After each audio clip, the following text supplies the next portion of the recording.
आप सब जो साइड में खड़े हैं बैठ जाइए।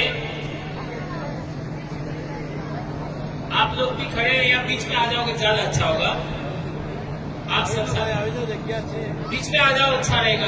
आज सामने रहोगे आप लोग भी, थोड़ा सा यहाँ आगे आ जाओ, मुझे कोई दिक्कत नहीं, पर थोड़ा सा बैठ जाओ तो ज्यादा अच्छा होगा। दोस्तों, आज खवासा की धरती पर और हमारे पूर्वजों ने जब खेती बाड़ी का विकास किया, अनाज उगाने का शुरुआत किया, उस जमाने से चले आ रहे प्रकृति उत्सव, फसली उत्सव भी कह सकते हैं, अखाड़ तीज के दिन ठीक है, हमने एक नई शुरुआत करने का निर्णय लिया।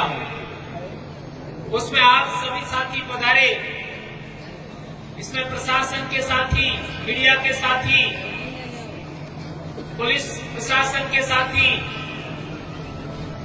और महाराष्ट्र से पधारे हमारे भाई, गुजरात से पधारे हमारे भाई, मध्य प्रदेश के विभिन्न जिलों से आए साथी और हमारे राजस्थान से भी कई साथी यहां पर आए।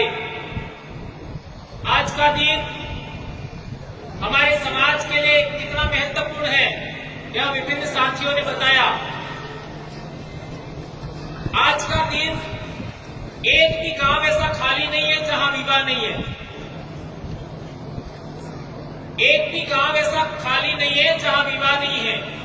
यह बात जानते हैं क्योंकि हर एक साल ऐसा होता है। और आज के दिन में एक भी घर ऐसा खाली नहीं है जहां खेती बाड़ी से संबंधित पूजा नहीं होती है, आपका शुरुआत नहीं होती है खेती बाड़ी की। हर एक घर के अंदर ये जरूरी है। इसके बावजूद भी हमने आज का ही दिन क्यों चुना, यह बात बेहद जानना समझना जरूरी है। मानगढ़ पर हम लोगों ने 17-18 मई तो आदिवासी परिवार का शुरुआत किया था, तो आज हम लोग यहाँ हैं, इतने भी लोग नहीं थे। लेकिन आज देखो आदिवासी परिवार का डंका कहां कहां बज रहा है। अभी 4 मीटिंग हो गया है। आदिवासी परिवार की व्यवस्था के अकॉर्डिंग ही देश भर के सभी संगठनों का अलायंस बन रहा है और 30 संगठनों का अलायंस पूरा हो गया है, 30 संगठनों का। और आने वाले समय में 13 जुलाई को राजस्थान में मीटिंग है। पश्चिमी भारत के जो बचे हुए संगठन हैं उनको भी जोड़ दिया जाएगा। ये आदिवासी परिवार के नेतृत्व में इतना बड़ा काम हो रहा है हमारी आइडियोलॉजी के अनुरूप। उसमें हमने बात रखा कि कोई भी व्यक्ति प्रमुख नहीं होगा, कोई भी अध्यक्ष नहीं होगा, सब अपने अपने संगठन को जिंदा रखना है, किसी को भी खत्म नहीं करना है। हाँ, हम एक जगह पर बैठेंगे, कोई प्रमुख नहीं होगा। उस बात को एक्सेप्ट किया गया। जिस तरीके की आदिवासी परिवार की व्यवस्था, आदिवासी परिवार कोई संगठन नहीं है, इसका कोई अध्यक्ष नहीं है, उसमें जो व्यवस्थाएं हैं वही बात हम लोगों ने दूसरे लोगों के सामने साझा किया और उन लोगों ने इस बात को एक्सेप्ट किया, माना। तो इसी तरीके की बातें हम लोग पूरे देश भर में हमारे समाज के लोग इसको एक्सेप्ट कर रहे, स्वीकार कर रहे और आगे बढ़ रहे। इसके लिए जिम्मेदार या फिर आप सबका योगदान रहा है। भील आदिवासियों का इतना बड़ा कार्यक्रम पूरे इलाके में पिछले 10 साल में हुए। अभी 17 मई को हमारे 10 साल पूरे हो जाएंगे। लेकिन इस बीच में हमने बहुत सारी ऐसी बातें भी देखी जिसकी वजह से हमारे बहुत सारे संगठन टूटे, बिखरे। और उसके बड़े बड़े कारण क्या रहे वो आप सब जानते हो, आपसे बेहतर कौन जानता है। लेकिन मैं यूं कहना चाहता हूं कि आप लोग अपने आप को कहते हो मैं इस देश का मालिक हूं, मेरे बाप दादा इतने महान थे, हमारे बाप दादे राजा महाराजा थे। ये सब बातें हम बोलते हैं और हमें बिल प्रदेश बनाना है, ये भी बात हम कहते हैं। लेकिन जो लोग एक पोटली में बिक जाते हैं वो बिल प्रदेश बना सकते हैं?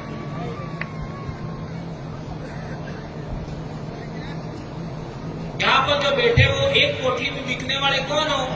कौन कौन हाथ ऊंचा करो तो एक भी नहीं खड़ा करेगा। लेकिन हकीकत क्या है, ये बात समझना जरूरी है। और 5,000 में बिकने वाले कितने? तो एक भी हाथ ऊंचा नहीं करेगा। हकीकत क्या है? तुम वो महान लोग हो कि हमारे राजस्थान में भी तुमने लेटर पेड चलाया। दक्षिणी राजस्थान के लोग अंग्रेजों के गुलाम नहीं बने, मुगलों के गुलाम नहीं बने, रजवाड़ों के गुलाम नहीं बने, तो तुम्हारे लेटर पेड से डर जाएंगे क्या? टाइम फीस हुआ नहीं हुआ? मेरे कहने का मतलब यह है, हमारे पास एक विजन होना चाहिए, एक उद्देश्य होना चाहिए, हम क्यों काम कर रहे हैं, ये बात जानना समझना जरूरी है। कई लोग तो धर्म को लेकर के इतने सेंसिटिव है कि धर्म से ही रोटियां मिलती है। साहब, हर एक धर्म का मालिक आदिवासी नहीं है, कोई और है, गैर आदिवासी है, फिर भी मारे जा रहे हैं। मुझे एक बात बताइए, आज के दिन हल की पूजा, आज के दिन हमारे लिए दोहरोकई इन्हीं पूजा, आपका बेलों की पूजा, अनाज की पूजा, आज के दिन कौन से धर्म वाले ने किया बताओ मेरे को? किसी ने किया क्या? जब नहीं किया, आदिवासियों ने ये अनुष्ठान किए, ये पूजा पद्धति संपन्न की, दूसरों ने नहीं किया, तो हम उस धर्म के कैसे हुए? ये बात जानना समझना जरूरी है। और कई सारे लोग तो ऐसे हैं कि ये तो उस संगठन का कार्यक्रम है। मुझे बताओ, आदिवासी परिवार का बिल प्रदेश मुक्ति मोर्चा संगठन नहीं कह सकते हो, ये एक सामाजिक यूनिट है। बिल प्रदेश विद्यार्थी मोर्चा संगठन ना होकर के एक यूनिट है, इकाई है। बिल प्रदेश युवा मोर्चा कोई संगठन नहीं है, इकाई है आदिवासी परिवार का, लोगों को जोड़ने का तरीका है। बिल प्रदेश महिला शक्ति ये भी संगठन नहीं है, लोगों को जोड़ने का तरीका, इकाई है आदिवासी परिवार का। अभी हम लोगों ने अनुसूचित क्षेत्र आरक्षण मोर्चा बनाया, वो भी संगठन नहीं है, ये भी सामाजिक इकाई है। अभी एक और हम लोग बना रहे हैं, आदिवासी संस्कृति रक्षण समिति, वो भी कोई इसका कोई अध्यक्ष वगैरह नहीं है, मात्र संयोजक होते हैं। अब ये जितने भी नाम लिए, उनमें किसी का कोई अध्यक्ष है क्या? किसी का कोई अध्यक्ष नहीं है। ये बात हम लोगों ने हमारे इलाके के लोगों को समझाया, इतना बड़ा काम हो गया, इतने बड़ी संख्या में लोग जुड़ गए, लाखों लोग। अब आपका तो क्या है, एक संगठन के 8-8, 10-10 तो प्रदेश अध्यक्ष है, 5-7 तो जिला अध्यक्ष है। अध्यक्षीय प्रणाली आदिवासियों के लिए घातक है, ये बात नोट कर लीजिए। अध्यक्षीय प्रणाली आदिवासियों की नहीं है, काउंसिल प्रणाली आदिवासियों की है। सभी लोगों की इच्छाओं को महत्व देने वाली काउंसिल, सभा, उसमें जो राय बनती है उसको आगे बढ़ाइए। और आपके मध्य प्रदेश में तो ऐसी भी बातें हमको सुनने मिलती है, कहां आदिवासी लिखा है, हम तो जनजाति है, आदिवासी है ही नहीं, ऐसे भी कई लोग तो बोल देते हैं। अब सवाल पैदा होता है कि क्या आपने 5 जनवरी 2011 का सुप्रीम कोर्ट का जजमेंट पढ़ा? उसके अंदर क्या लिखा है? ये जजमेंट लाया हूं, इसके अंदर देख लीजिए।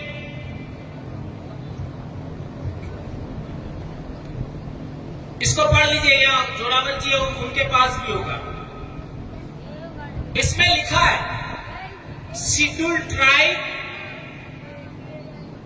और अबोरिजिन, नहीं, अबोरिजिन और शेड्यूल ट्राइब। जो अबोरिजिन है वही शेड्यूल ट्राइब है, और ब्रैकेट में आदिवासी लिखा है। ये सुप्रीम कोर्ट का जजमेंट है, 5 जनवरी 2011। एबोरिजिन और शेड्यूल ट्राइब ब्रैकेट में आदिवासी। आज तक इस पर यह गलत लिखा है, किसी ने क्लेम नहीं किया है। यह जजमेंट हम लोगों को 2012 में पहली बार हमको पता लगा कि इसमें ऐसा लिखा है। इसमें बहुत सारी बातें लिखी है, और इसी को आधार मान करके आदिवासी परिवार बनाया। पढ़िए इसको, ये बिलों के लिए ही है, बिलों के लिए ही इसमें बहुत सारी बातें लिखी है। तो हम लोग, कई सारे ऐसे लोग कहते हैं कि हम तो अनुसूचित जनजाति है, आदिवासी नहीं है। तो कम से कम इस सुप्रीम कोर्ट का जजमेंट तो पढ़ो। अब दूसरी बात यह है, ये हमारे स्कूल में किताब चलती है 8वीं क्लास में, 2013 से चल रही है। ये इंग्लिश में भी है, और ये किताब किसी बिल ने तो लिखी नहीं है, किसी बोर्ड ने तो लिखी नहीं है। ये देख लीजिए, राष्ट्रीय शैक्षिक अनुसंधान एवं प्रशिक्षण परिषद नई दिल्ली, नीचे लिखा राजस्थान राज्य शैक्षिक अनुसंधान एवं प्रशिक्षण परिषद उदयपुर। ये इंग्लिश में आपके मध्य प्रदेश में भी चलती है, भारत के सभी राज्यों में चलती है इंग्लिश में। इसमें आदिवासी का पाठ है, हास्याकरण की समझ, उसको पढ़िए आप। ये कई बार मैंने बताया है, पर लोगों को सारी बात बता दो तो भी कई बार मुझे ऐसा भी लगता है कि जो दिमाग है ना, इसमें न जाने लोगों ने क्या भर दिया है। ये देख लीजिए, ये हास्याकरण की समझ 5वां पाठ है, उसमें साफ लिखा है ये आदिवासी कौन लोग हैं। पढ़िए इसको, आदिवासी कौन लोग हैं, आप पढ़िए इसको। इसी के अंदर ये साइड में लिखा है, आदिवासियों को जनजाति भी कहा जाता है। ये पिंक कलर में, आदिवासियों को जनजाति भी कहा जाता है, लिखा। अरे आपका संविधान देख लीजिए, संविधान के अंदर अनुच्छेद 341-42 पढ़िए, उसमें ट्राइब और रेस लिखा है। ट्राइब और रेस, यानी जो ट्राइब है वो रेस है, नस्ल है। और ये बात प्रूव करनी है तो तुम्हारी नाक और दूसरे समाज की नाक मिलती है क्या? तुम्हारी एक कपाल है, वो दूसरे लोगों से मिलती है क्या? नहीं मिलती है।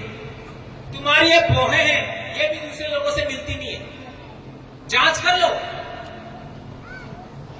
होठ नहीं मिलेगा, आंखों का रंग नहीं मिलेगा। ये बात समझिए, तुम लोग कोई बाहर से आए हुए लोग नहीं हो, ये सुप्रीम कोर्ट का जजमेंट बोल रहा है। भारत देश 10,000 साल से इमिग्रेशन नेशन है, इमिग्रेंट्स नेशन है, ऐसा सुप्रीम कोर्ट ने बोला। मैं नहीं बोल रहा, और ये किताब भी बोल रही है। इसमें लिखा है साफ और स्पष्ट शब्दों में कि आदिवासी समाज औरों से बिल्कुल अलग दिखाई देते हैं, औरों से यानी दूसरों से, क्योंकि उनके भीतर ऊंच नीच का फर्क बहुत कम होता है। इसी वजह से यह समुदाय जाति वर्ण पर आधारित समुदायों या राजाओं के शासन में रहने वाले समुदायों से बिल्कुल अलग है। यह सब बता रहा है। 2011 का सुप्रीम कोर्ट का जजमेंट आने के बाद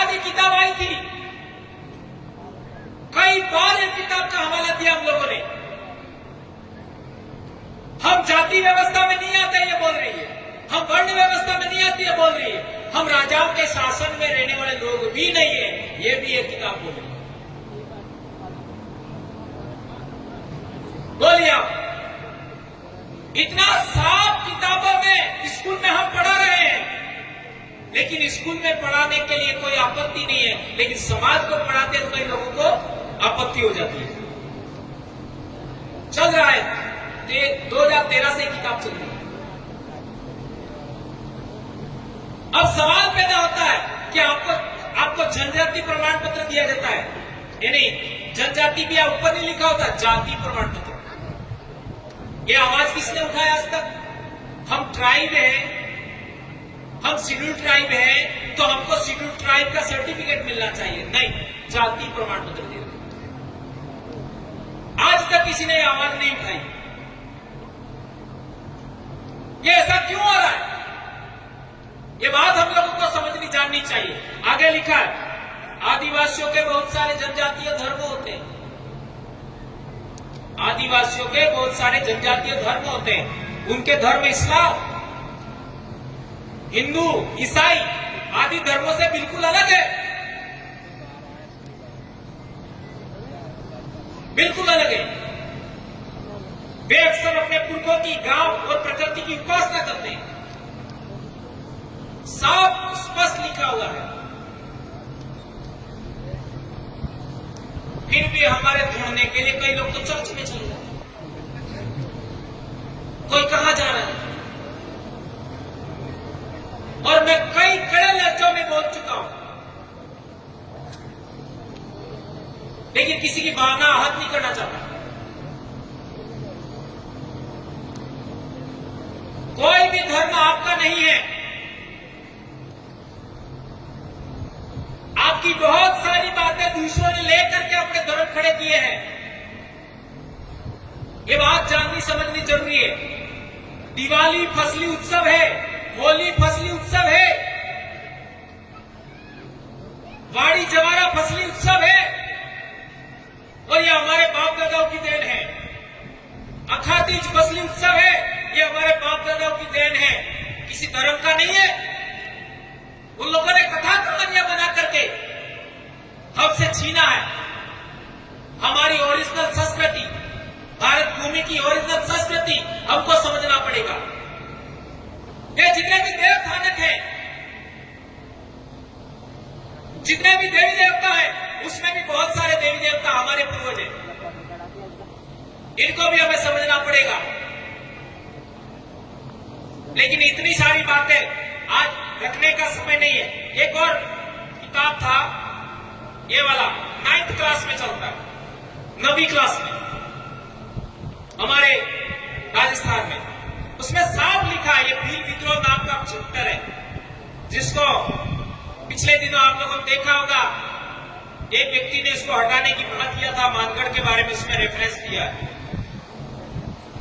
तो ये पाठ है भील विद्रोह, देख सकते हो। इसके अंदर आप पूरा पढ़िए इस चैप्टर को, सब कुछ लिखा हुआ है जो आप जानना चाहते हैं। भील मूलतः शांति प्रिय जनजाति है। वे अंग्रेजों के आगमन तक स्वतंत्र जीवन व्यतीत कर रहे थे, यानी अंग्रेजों से पहले भील गुलाम नहीं थे। ये किताब बोल रही है,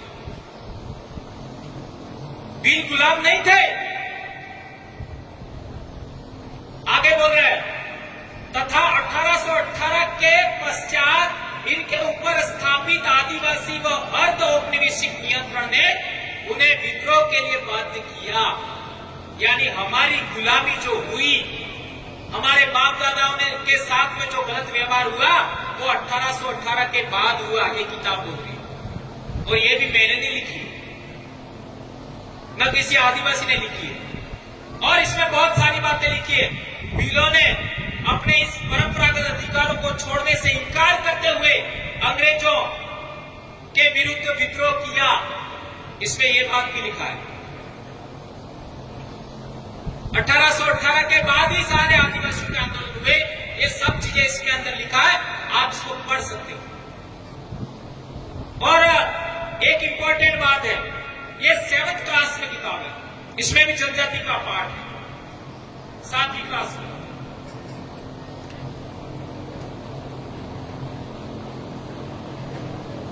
अटलो है तो बताना बाद भी दिमाग साफ में था तो डीएनए टेस्ट करा लीजिए हमारे काजा ने कहीं पड़ती नहीं।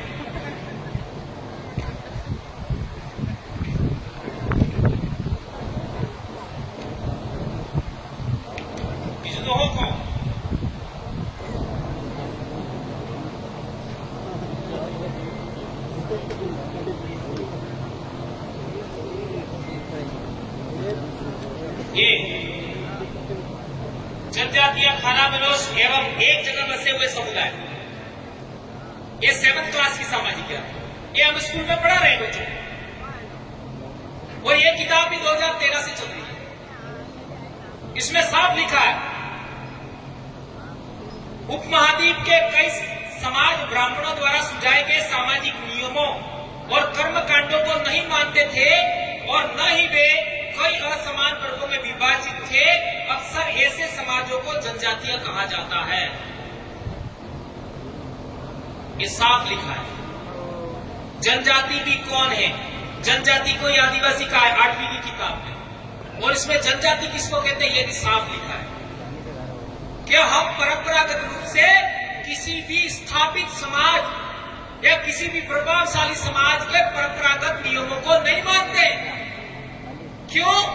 क्योंकि हमारे अपने नियम हैं, हमारी अपनी परंपराएं हैं, हमारी अपनी संस्कृति है, उसको हम मानने वाले लोग हैं, इसलिए जनजाति है। और आप जिसने भी आपका मानव शास्त्र पढ़ा उनको पता होगा कि जनजाति वे ही है जिसकी अपनी बोली होती है, जिसकी अपना संस्कृति होता है, जिसका अपना इलाका होता है, जिसका अपना समाज व्यवस्था होता है, जिसका अपना धर्म होता है, वो जनजाति कहलाता है। ये बात हम लोगों को जानना समझना बहुत जरूरी है।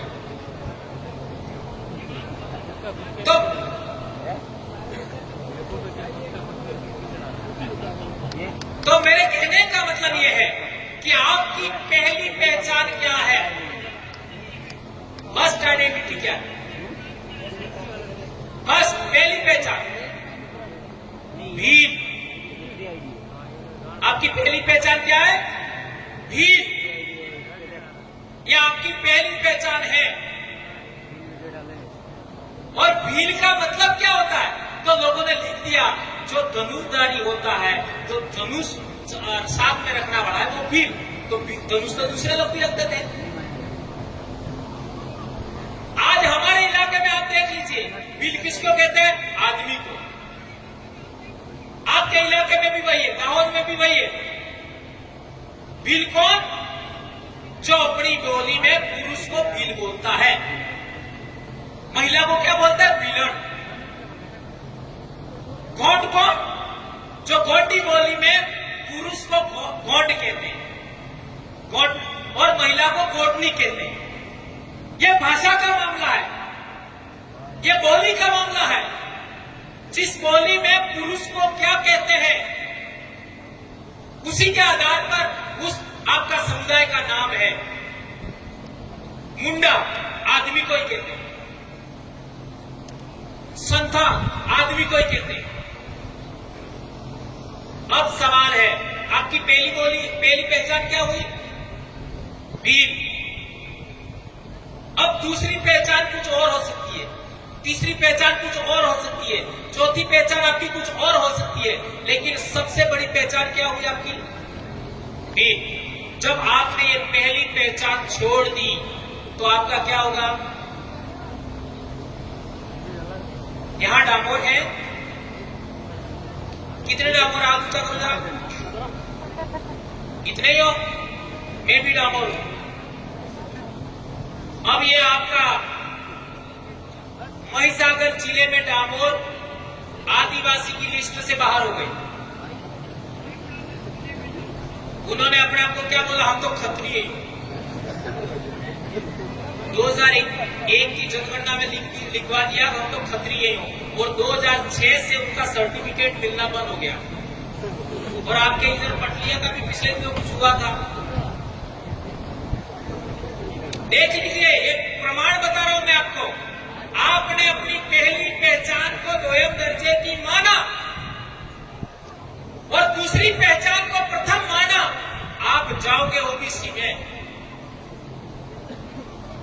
की, ओबीसी में जाओगे। और मध्य प्रदेश में आपका बिराला के साथ भी कुछ समय पहले कुछ हुआ था, आप लोगों को आइडिया होगा। गुजरात में आपका राठवा के साथ भी हुआ था, इतिहास पढ़ लेना। जी जी हाँ। तो मेरे कहने का मतलब यह है, आप अपनी पहली पहचान भुलाओगे तो आपका अनुसूचित जनजाति का जो आपका लेबल है, टाइटल है, स्टेटस है, उस पर आपकी आंच आएगी। तो आपकी पहली पहचान क्या हुई? भील।